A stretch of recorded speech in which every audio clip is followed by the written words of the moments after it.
लद्दाख में चीन के साथ सीमा विवाद पर रक्षा मंत्री राजनाथ सिंह ने साफ साफ कहा, राष्ट्रीय सुरक्षा के साथ कोई खिलवाड़ बर्दाश्त नहीं किया जाएगा। चीन के साथ बातचीत जारी है, सेना के स्तर पर बातचीत चल रही है। रक्षा मंत्री ने जल्द हल निकालने का भी भरोसा दिलाया। रक्षा मंत्री राजनाथ सिंह ने जम्मू कश्मीर में बीजेपी की वर्चुअल रैली को संबोधित किया। रक्षा मंत्री ने कहा, पहले घाटी में आईएसआईएस का झंडा लहराया जाता था, अब तिरंगा लहराया जाता है। अनुच्छेद 370 हटने के बाद पाकिस्तान को ज्यादा तकलीफ हुई है।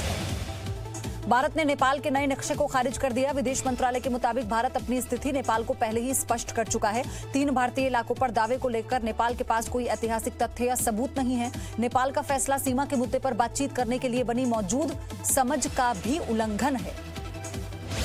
नेपाल की संसद के निचले सदन में 72 घंटे की बहस के बाद अपने नक्शे का विवादित नक्शा पास कर नेपाल ने इस विवाद को बढ़ा दिया। इस नक्शे में नेपाल ने भारत के 3 इलाकों कालापानी, लिपुलेख और लिपिंगिया धुर को अपने नक्शे में दिखाया है। पश्चिमी चंपारण में भारत नेपाल सीमा पर चौकसी बढ़ा दी गई। भारतीय सीमा क्षेत्र में पुलिस और एसएसबी की टीम ने गश्त बढ़ा दी। 2 दिन पहले सीतामढ़ी के करीब भारत नेपाल सीमा पर नेपाल पुलिस ने एक भारतीय नागरिक की गोली मारकर हत्या कर दी थी। कोरोना के हालात पर गृह मंत्री अमित शाह के साथ दिल्ली के मुख्यमंत्री अरविंद केजरीवाल और उपराज्यपाल अनिल बैजल की बैठक हुई। बैठक में केंद्रीय स्वास्थ्य मंत्री डॉक्टर हर्षवर्धन भी शामिल हुए। शाम को भी गृह मंत्री अमित शाह बैठक करेंगे। दिल्ली में कोरोना को लेकर मोदी सरकार गंभीर। अमित शाह ने कहा, दिल्ली में एक-एक घर में जाकर स्वास्थ्य सर्वे कराया जाएगा, जिसकी 1 हफ्ते में रिपोर्ट दी जाएगी। दिल्ली के हर व्यक्ति को आरोग्य सेतु ऐप डाउनलोड कराया जाएगा। गृह मंत्री अमित शाह ने कहा, कोरोना से भारत पूरी मजबूती से लड़ रहा है और इस संक्रमण से अपनी जान गंवाने वाले लोगों के लिए सरकार दुखी है। सरकार जल्द ही अंतिम संस्कार के लिए नए निर्देश जारी करेगी, जिससे अंतिम संस्कार के लिए इंतजार नहीं करना होगा। गृह मंत्री अमित शाह ने दिल्ली को हर मदद देने का भरोसा दिया। अमित शाह ने कहा, केंद्र दिल्ली सरकार को कोरोना से लड़ने में सभी जरूरत मदद मुहैया कराएगा। Oxygen cylinder, ventilator, pulse oximeter जैसे सामान दिए जाएंगे। दिल्ली के मुख्यमंत्री अरविंद केजरीवाल ने गृह मंत्री के साथ बैठक को बेहद कामयाब बताया। केजरीवाल ने कहा, दिल्ली में कोरोना को हराने के लिए दोनों सरकार मिलकर काम करेंगी। दिल्ली में 24 घंटे में कोरोना से 2134 नए मामले सामने आए। 24 घंटे में 57 मौतें हुई हैं। वहीं 24 घंटे में 1547 मरीज ठीक हुए। ठीक होने वाले मरीजों का ये अब तक का सबसे बड़ा आंकड़ा है। दिल्ली में कोरोना के अब तक के कुल 38,958 मामले सामने आ चुके हैं, जिनमें से 1,271 लोगों की मौत हो चुकी है। दिल्ली के उपराज्यपाल अनिल बैजल ने कोरोना की रोकथाम के लिए नए निर्देश जारी किए। उल्लंघन करने वालों पर 500 और उसके बाद 1,000 रुपए का जुर्माना भी लगेगा। क्वारंटीन के नियम तोड़ने, सामाजिक दूरी का उल्लंघन और सार्वजनिक जगह पर मास्क नहीं पहनने पर भी जुर्माना लगाया जाएगा। दिल्ली में 10 से 49 बेड वाले सभी नर्सिंग होम और अस्पतालों को कोरोना के इलाज के लिए तय किया गया। दिल्ली सरकार ने अपने आदेश में कहा कि 3 दिन के भीतर नर्सिंग होम कोरोना संक्रमित मरीजों के इलाज के लिए अलग से बेड के इंतजाम कर ले। अगर ऐसा नहीं किया गया तो उसके खिलाफ कार्रवाई की जाएगी।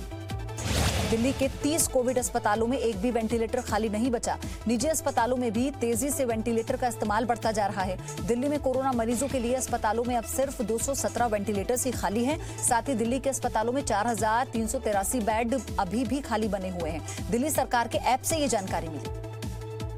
दिल्ली में कोरोना संक्रमण से मरने वाले मरीजों के परिवार को शव लेने के लिए लंबा इंतजार करना पड़ रहा है। शव गृह में परिवार वालों को कहा जाता है कि स्टाफ नहीं है, इसलिए और इंतजार करना पड़ता है। दुखी परिवार वालों ने नाराजगी जाहिर की। दिल्ली के अस्पतालों में ऑक्सीजन की कमी को देखते हुए हाउसिंग सोसाइटी ने खुद ही ऑक्सीजन सिलेंडर खरीद लिए। पश्चिम बिहार की एक हाउसिंग सोसाइटी ने 3 ऑक्सीजन मशीन खरीदी हैं। सोसाइटी के आसपास जो लोग कोरोना संक्रमित हैं, अगर उन्हें ऑक्सीजन की जरूरत है तो ये खुद उनके घरों तक मशीन पहुंचा रही है। मुंबई में कोरोना पॉजिटिव मरीजों की संख्या बढ़कर 56,831 हो गई। मुंबई में बीते 24 घंटे के दौरान कोरोना संक्रमण से 69 लोगों की मौत हो गई है। 1,380 नए मामले सामने आए। मुंबई में कोरोना से अब तक कुल 2,113 लोग अपनी जान गंवा चुके हैं। मुंबई में कोरोना संक्रमण से 2 और पुलिसकर्मियों की मौत हो गई। शहर में अब तक 24 पुलिसकर्मी अपनी जान गंवा चुके हैं। शनिवार को हुई मौत में पुलिसकर्मी दिग्दोशी पुलिस स्टेशन में तैनात था और दूसरा बोरीवली पुलिस थाने में तैनात था। 1000 से ज्यादा पुलिसकर्मी कोरोना को मात दे चुके हैं। महाराष्ट्र सरकार ने प्राइवेट लैब में कोरोना जांच की फीस की अधिकतम सीमा तय कर दी है। महाराष्ट्र में अब घर बैठे कोरोना जांच के लिए अधिकतम 2,800 रुपए देने होंगे। लैब में जाकर टेस्ट कराने के लिए 2,200 रुपए का ही भुगतान करना होगा। नियमों को नहीं मानने वालों के खिलाफ सख्त कार्रवाई होगी। मुंबई के अस्पतालों में आईसीयू के करीब 700 बेड्स हैं और इनमें से 99% भर चुके हैं। ऑक्सीजन वाले 4500 बेड्स में से 90% पर कोरोना संक्रमित मरीज भर्ती हैं। अस्पतालों में सिर्फ 10% वेंटिलेटर ही बचे हैं। महाराष्ट्र सरकार का दावा है कि आने वाले दिनों में और बेड्स बढ़ाए जाएंगे। मुंबई के माटुंगा की रहने वाली निमोनिया मरीज की अस्पताल में मौत हो गई। परिवार का आरोप है कि अगर मरीज को वक्त रहते अस्पताल में भर्ती कर लिया जाता तो शायद उनकी जान बच जाती। आरोप है कि कई अस्पतालों ने बेड की कमी बताकर मरीज को भर्ती करने से ही इनकार कर दिया था। उत्तर प्रदेश में कोरोना के 503 नए केस सामने आए हैं। यूपी में अब तक 13,818 लोग कोरोना पॉजिटिव हो चुके हैं। 7,875 लोग ठीक हो चुके हैं। अब तक कुल 385 लोगों की कोरोना से मौत हो चुकी है। तमिलनाडु में भी कोरोना वायरस तेजी से बढ़ रहा है। कल 24 घंटे में अब तक सबसे ज्यादा 30 कोरोना मरीजों की मौत हुई। इसके साथ ही तमिलनाडु में कुल 397 लोगों की मौत हो चुकी है। तमिलनाडु में रिकॉर्ड 1,989 नए कोरोना मामले सामने आए हैं। चेन्नई में 30,444 कोरोना संक्रमित मरीज हैं। स्वास्थ्य मंत्रालय ने कोरोना वायरस को लेकर कुछ नए लक्षण भी सूची में जोड़े हैं। इनमें गंध महसूस ना होना, स्वाद का पता ना चलना भी शामिल है। इसके अलावा बुखार, खांसी, थकान, सांस लेने में तकलीफ, बलगम, मांसपेशियों में दर्द, गले में खराश, डायरिया भी कोरोना का लक्षण बताया गया। यूपी के फतेहपुर में देश भर से लौटे 14,000 से ज्यादा मजदूरों को रोजगार दिया गया। जिला प्रशासन के मुताबिक अब तक कुल 66,000 लोगों से मनरेगा के तहत काम करवाया जा चुका है। जिले में 30,000 से ज्यादा प्रवासी मजदूर देश भर से लौटे हैं, जिन्हें क्वारंटीन पूरा करने के बाद रोजगार दिया जा रहा है। हिमाचल प्रदेश में छात्रों को खुश करने के तरीके सिखाने के लिए पाठ्यक्रम में हैप्पीनेस की पढ़ाई जोड़ी जाएगी। सरकारी स्कूलों में यह पाठ्यक्रम 6ठी से लेकर 12वीं कक्षा तक के छात्रों को पढ़ाया जाएगा। लॉकडाउन के बाद स्कूल खुलते ही विद्यार्थी इस विषय को पढ़ सकेंगे। कोरोना संक्रमण की वजह से हुए तनाव को कम करने का मकसद है।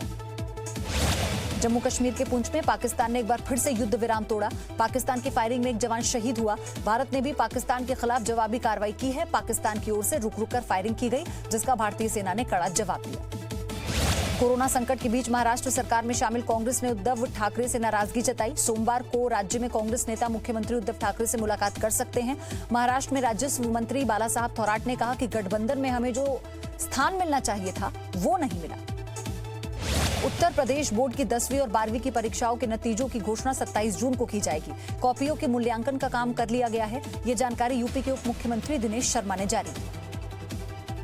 दिल्ली हावड़ा अप रूट चालू किया गया। हावड़ा से जोधपुर जाने वाली हावड़ा जोधपुर स्पेशल ट्रेन को पास कर दिया गया। कल फिरोजाबाद के शिकोहाबाद रेलवे स्टेशन के पास हादसा टल जाने के बाद इस लाइन की मरम्मत कराई गई।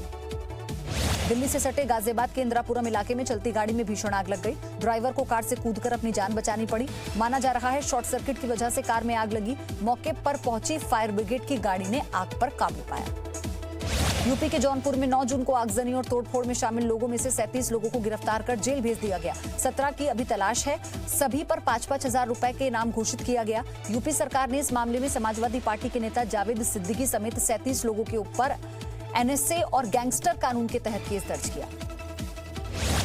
आगरा के एतमादपुर इलाके में एक ही समुदाय के 2 पक्षों में हुए झगड़े का वीडियो वायरल हो रहा है। वीडियो में कई लोगों के बीच पथराव होता दिखाई दिया। इस मामले में पुलिस ने दोनों गुटों के 22 नामजद 55 अज्ञात के खिलाफ पथराव और मारपीट की धाराओं में मुकदमा दर्ज किया। मध्य प्रदेश के धार में दर्जन भर लोगों ने लाठी डंडों से पीटकर एक युवक को बुरी तरह से घायल कर दिया। घायल अंकित सक्सेना नाम के युवक को इंदौर इलाज के लिए भेजा गया। पुलिस ने कई लोगों के खिलाफ मामला दर्ज कर लिया। कई जगह पुलिस छापेमारी कर रही है। परिवार ने पुलिस पर सहयोग नहीं करने का आरोप लगाया। महाराष्ट्र में नासिक में कल भारी बारिश हुई।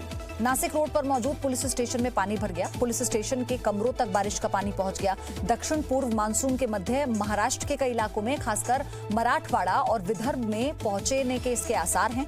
माना यह जा रहा है कि इस बार महाराष्ट्र में औसत से ज्यादा बारिश हो सकती है। पश्चिम बंगाल के दार्जिलिंग और कुर्सियांग चाय बागान इलाके में शनिवार को भारी बारिश हुई। बारिश के बाद कई जगह भूस्खलन की घटनाएं सामने आई। भूस्खलन की वजह से कई घरों को भारी नुकसान पहुंचा। रास्ते बंद हो गए। कई जगह भारी बारिश और भूस्खलन की वजह से सड़कें टूट गई। दिल्ली से सटे गुरुग्राम में कल बारिश के बाद लोगों को उमस और गर्मी से राहत तो मिल गई, लेकिन कई जगह पानी भर गया। लोगों को आने जाने में परेशानी उठानी पड़ी। मुंबई से सटे ठाणे में एक कार बेकाबू होकर पेड़ से टकरा गई। हादसे में एक व्यक्ति की मौत हो गई, जबकि हादसे में 3 लोग घायल हो गए। प्रशासन ने भरोसा दिलाया कि घायलों को उचित इलाज मुहैया कराया जाएगा। उत्तराखंड का जिम कॉर्बेट नेशनल पार्क आज से सैलानियों के लिए खोल दिया गया। फिलहाल जिम कॉर्बेट पार्क के बिजरानी, झिरना, पाखरो और ढेला जोन को ही सैलानी देख सकेंगे। देश विदेश से सैलानियों के पसंदीदा कॉर्बेट नेशनल पार्क 17 मार्च को कोरोना वायरस के खतरे की वजह से बंद कर दिया गया था। झारखंड के घाटशिला में एक स्कूल के भीतर जंगली हाथी घुस गया। स्कूल में हाथी ने जमकर उत्पात मचाया। हाथी जंगल से भटककर यहां पर आ गया था। लोगों ने बड़ी मुश्किल से लाठी डंडों के सहारे हाथी को वापस जंगल में भगाया। घंटों स्कूल परिसर में इधर उधर भागने की वजह से स्कूल को काफी नुकसान पहुंचा।